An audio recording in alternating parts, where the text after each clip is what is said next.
충만한 이 하루 되시기를 간절히 축원합니다. 하박국서는 장이 흘러가면서 하나님의 반전을 맞이하게 됩니다. 1장에서 하박국은 하나님 앞에 탄식을 하게 되죠. 하나님 왜, 하나님 왜, 하나님 왜 백성들이 고난을 당해야 합니까? 또 우리의 기도를 왜 듣지 않으십니까? 왜 하나님이 알지 못하는 악인들이 형통해야 합니까? 그러나 2장으로 넘어오면서 그 하나님과의 대화가 시작이 되죠. 이때 하나님께서 말씀하신 것이 나의 심판의 때가 있다. 그러니 오직 의인은 믿음으로 살아야 된다. 이렇게 말씀하시죠. 그 하나님의 말씀을 들은 이 하박국 선지자는 3장으로 넘어오면서 하나님을 향한 자세가 바뀌어지기 시작합니다. 자, 그것이 오늘 말씀 1절인데요. 1절을 보면 이렇게 시작합니다. 시기온옷에 맞춘 선지자 하박국의 기도라 이렇게 말씀하죠. 시기온옷. 이게 히브리어로 시그요노트라는 단어, 시그요노트 좀 어렵죠. 이 뜻은 빠르게 또 격렬하게 이런 뜻을 담고 있어요. 그러니까 히브리 찬양을 아시는 분들도 계시겠지만 히브리 찬양은 음이 굉장히 낮습니다. 그리고 그 찬양이 이렇게 빠르지가 않아요. 그 이유가 있어요. 그러니까 인간이 갖고 있는 이 격정적인 감정을 하나님을 찬양하는데 실을 수 없기 때문에 그래요. 그래서 히브리 찬양은 음이 낮거나 아니면 굉장히 느립니다. 그러니까 오늘 이 하박국 선지자가 고백하는 시그요 노트라는 말과는 맞지가 않은 거죠. 그럼 왜 하박국 선지자는 그 의미를 알고 있음에도 불구하고 왜 시기오노시라는 그 이야기를 할 수밖에 없었을까? 2절에 보면 이렇게 말하죠. 여호와여 내가 주께 대한 소문을 듣고 놀랐나이다. 여호와여 주는 주의 일을 이 수년 내에 부응하게 하옵소서. 이 수년 내에 나타내시옵소서.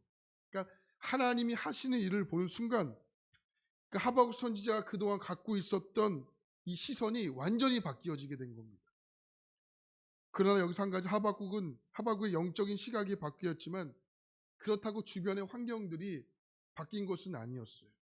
남유다를 향한 하나님의 무섭고 매서운 심판은 여전히 그대로 진행되고 있는 상황입니다. 그러나 구원의 하나님의 손길을 본 순간 아주 중요한 것을 깨닫게 된 것이죠. 내가 망하고 내가 흥하는 것은 우리나라가 망하고 흥하는 것은 우리 하나님의 계획과 손길 안에 있는 것이구나. 이것을 보는 순간, 이것의 눈이 열리는 순간 앞으로 닥칠 환난, 시련 속에서도 빠르게 감격과 기쁨으로 하나님을 노래할 수밖에 없었던 것이죠. 그것이 바로 시기온옷입니다. 요셉을 볼까요? 그의 나이 17세의 어린 나이죠. 고등학교 1학년 뭐 이렇게 되죠.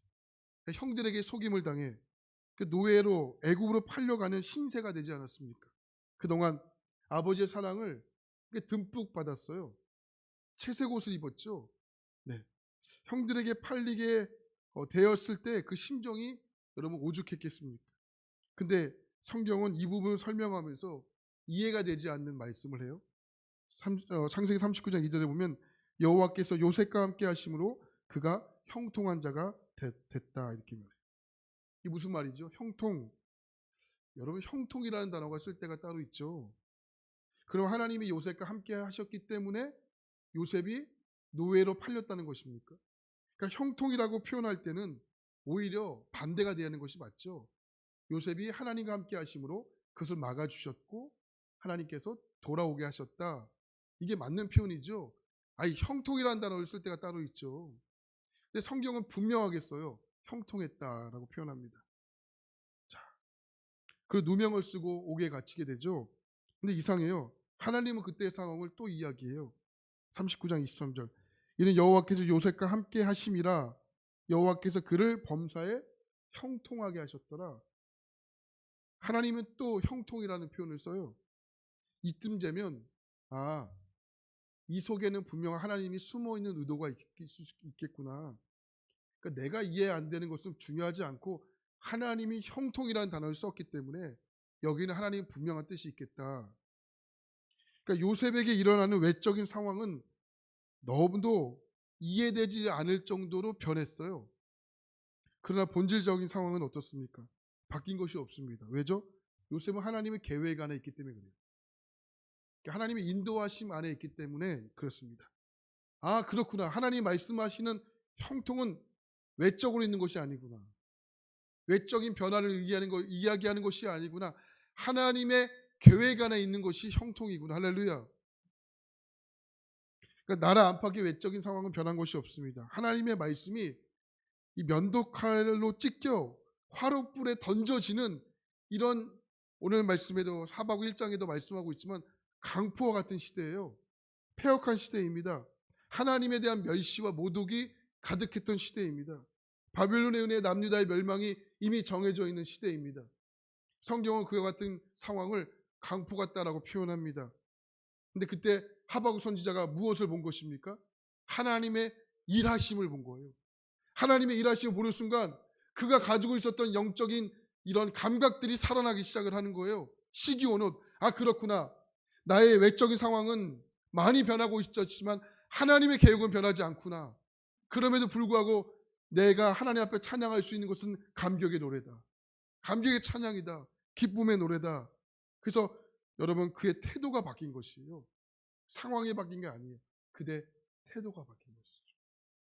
그러면서 이 4절과 6절까지 보니까 그의 광명이, 그의 손에서 그의 권능이, 그의 행하심이 전부 3인칭으로 하나님을 표현했던 하박국 선지자가 8절부터 그의 표현이 어떻게 바뀝니까? 주께서 주와 같이 2인칭으로 점점점 하나님과의 가까워짐을 그가 노래하고 있는 것입니다. 하나님의 일하심을 보는 순간 그에게 있어 이제 중요한 것은 바벨론이 아닌 것입니다. 물질이 아닌 것이에요. 나의 계획이 아닌 것이에요. 하나님이 되셨습니다. 8절에 보면 여호와여 주께서 말을 타시며 구원의 병거를 모시오니 강들이 분이 여기십니까? 강들을 노여워하심이니까? 바다를 향하여 성내심이니까? 여러분, 고대 근동 사람들에게 중요한 것은 물입니다. 물. 경제활동의 가장 중요한 기반이 강과 바다입니다. 그렇기 때문에 이 고대 근동 사람들에 있어서의 물은 여러분 단순히 그냥 물질적인 개념이 아니고 어떤 하나의 신격입니다. 신격. 근데 하나님께서 지금 어떻게 하십니까? 강과 바다를 대표하는 그러한 자들과 싸우시겠다라고 말씀하시죠. 그 하나님께서 지금 단순하게 강과 바다에 대해서 분내심을 하시는 것입니까? 아니에요. 그것이 아닙니다. 이 메소포타미아 지역에서 바다를 상징하는 것이 바벨론이에요. 강을 상징하는 것이 애굽 땅입니다. 그 나라와 싸우시겠다는 거예요. 그 나라를 심판하시겠다는 거죠. 그러니까 이렇게 의미적으로 표현한 것입니다. 근데 어떻게 표현하십니까? 하나님께서 구원의 병거를 타시고 백성들을 위해서 달려오시는데 얼마나 급했으면 9절 말씀 보니까 그냥 달려오지 않고 병거 위에서 뭘 쏴요? 화살을 쏘시잖아요. 9절 말씀 보면 주께서 활을 꺼내시고 화살을 바로 쏘셨나이다. 주께서 강들로 땅을 쪼개셨나이다. 그리고 10절 말씀 보니까 그렇게 달려오는 하나님이 얼마나 무서웠는지 산들이 주를 보고 흔들렸다. 창수가 넘치고 바다가 소리를 지르면서 높이 치솟았다. 이렇게 표현하죠. 오래전에 길을 가다가 이런 장면을 목격한 적이 있어요. 엄마가 한 어린아이가 얼마 됐을까요? 4살? 3살 됐을까요? 어린아이의 손을 잡고 가고 있는데 그 아이들은 잠깐 사이잖아요. 잠깐 사이. 그러니까 잠깐 사이에 갑자기 아이가 엄마의 손을 이렇게 놓게 된 거죠. 근데 놓게 됐는데 그 도로가 바로 엄마 손을 놓게 된 자리에서 도로가 얼마 떨어지지 않았어요. 그러니까 이 아이가 뭐 감각이 있겠습니까? 그러니까 엄마의 손을 놓는 순간 아이가 앞으로 가게 됐잖아요. 그래서 아이를 잃어버리면 아이들은 직진하기 때문에 위아를 찾을 때는 골목을 다닐 필요가 없잖아요. 아이들은 어디로 가요? 앞으로만 가잖아요. 옛날에 고스톱 할 때는 뭐해도 고 막 이렇게 하잖아요. 그죠?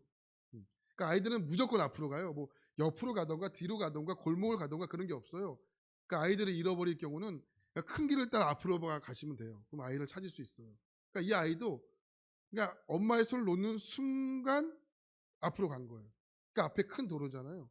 그러니까 엄마가 잠깐 한 순간 아차한 거예요. 그러니까 엄마가 이때 정신을 잃은 사람 같았어요. 네.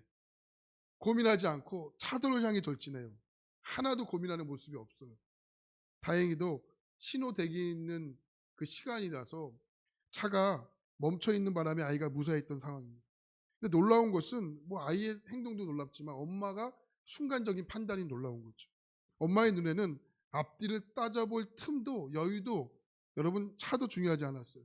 오로지 아이의 생명 그것만 보였죠. 그 하박국 선지자가 지금 뭘 본 거죠?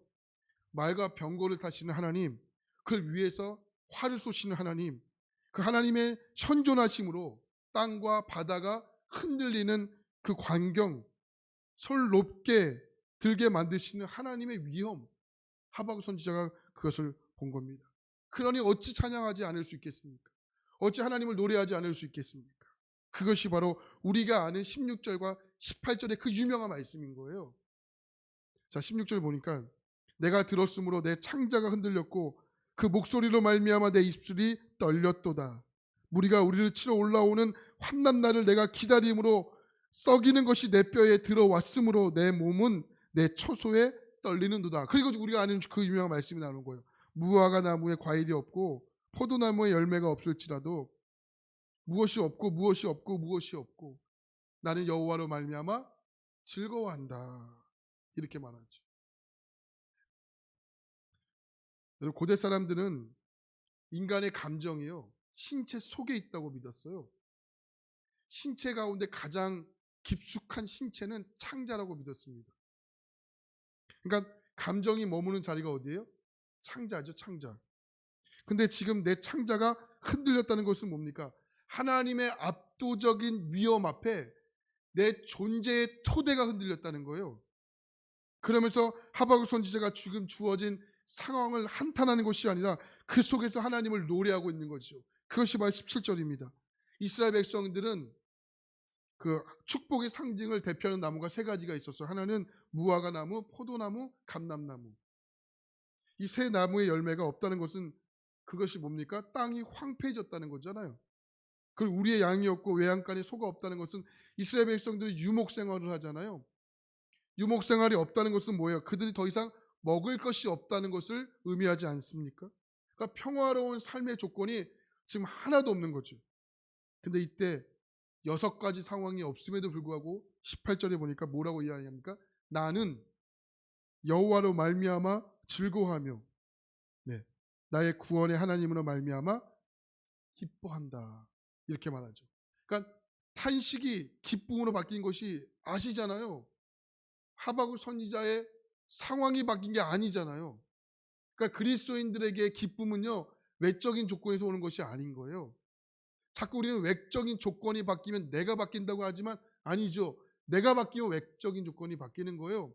탄식이 기쁨으로 바뀌는 것은 외적인 조건이 바뀌는 것이 아니라고요.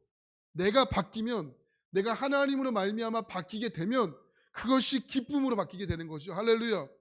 그 하나님 앞에 기도할 때 여러분 가장 먼저 해야 할 조건은 내가 바뀌는 것을 위해서 기도해야 되는 거죠. 기도해야 할 이유가 뭡니까? 내가 기도를 통해 바뀌면 모든 것이 바뀌는 거죠. 할렐루야.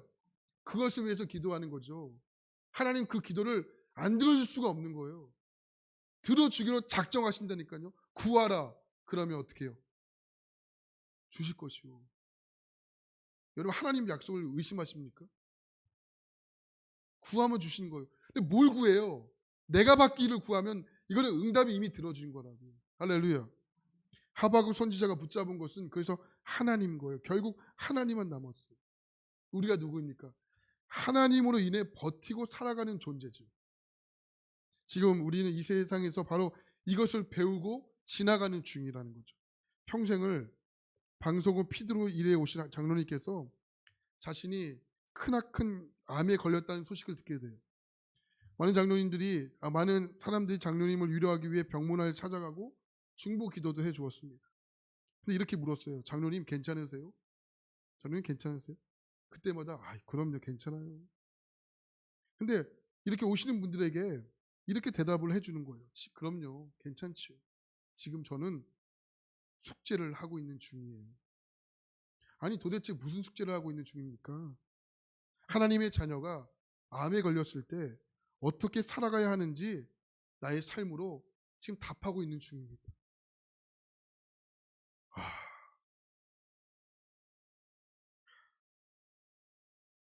이게 지금 이 숙제에 답을 쓰고 있는 중이라는 거죠. 여러분, 이분만 그렇습니까? 저는 안 그렇습니까? 여러분들은 안 그러십니까? 이분만 뭔가 특별한 분이십니까? 이분만 성자입니까? 하나님의 자녀들에게는 성자가 없어요. 카톨릭에는 성자가 있다고 하잖아요. 우리는 없어요. 왜요? 하나님의 자녀들은 예수를 믿으면 이렇게 돼야 하기 때문에 그래요. 예. 이분만 숙제를 하고 있는 중입니까? 저는 안 그렇습니까? 여러분들은 안 그러십니까? 여러분, 우리에게 일어나는 모든 상황이요, 하나님이 여러분의 삶을 통해서 무엇을 말씀하고 있는지 숙제를 하고 있는 중이에요. 숙제를 지금 하고 있는 중. 답을 찾고 있는 중이라고. 답을 찾으신 분들이 별로 없어요. 지금 답을 찾고 있는 중이죠. 하나님은 때로는 우리가 원치 않는 것들로 몰아가실 때가 있죠. 그래서 여러분, 그 속에서 시간을 낭비하지 마시고 그 속에서 믿음으로 삶을 텍스트에 답을 쓰고 있으면 되는 거예요. 나의 인생은 나의 역사를 쓰는 것이 아니잖아요.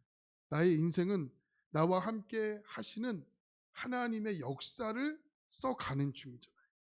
우리는 그 안에서 노래할 수 있고, 우리 그 안에서 반응할 수 있고, 하나님과 함께 그 역사의 하모니를 함께 써가고 있는 거죠. 하나님은 하박국을 통해 성경을 기록하셨어요. 여러분들은 비록 짧은 3장이지만 어떻게 보셨습니까? 하나님은 결코 고난으로 끝내시는 분이 아니세요. 고난을 넘어 하나님의 살아계심을 드러나시게 하시는 분이 우리 주님이시라는 겁니다. 그러나 그 역사의 주인공은 다를 수 있습니다. 그래서 오늘 우리에게 있는 일상 속에서 우리가 해야 할 기도는 하나님을 향하여 우리의 안목이 열려지는 겁니다. 누구도 보지 못했던, 누구에게 알지 못했던 하나님을 볼 수 있는 이 영적인 안목이 열려지게 되는 것. 영적인 안목이 열려진 것과 열려지지 않는 사람은 이런 놀라운 큰 차이가 있는 거예요. 우리가 보는 것은 똑같지만 영적인 안목은 다른 겁니다. 하나님 귀한 여러분, 오늘 전 여러분 가운데 이 영적인 안목이 열려지는 은혜가 있기를 축복합니다. 이 장로님이 보셨던 이 숙제를 쓰어 가고 있는 것, 누구도 쉽게 고백할 수 없는 것이지만 영적인 안목이 열린 분들에게는 이 놀라운 고백을 해가는 거예요. 그럼요, 지금 저 숙제를 하고 있는 거예요. 여러분들에게 주어진 숙제가 무엇인지 모르지만 여러분 그 숙제를 위해서 답을 향해서 하나님과 함께 써나가시기를 간절히 축원합니다. 하나님 고맙습니다.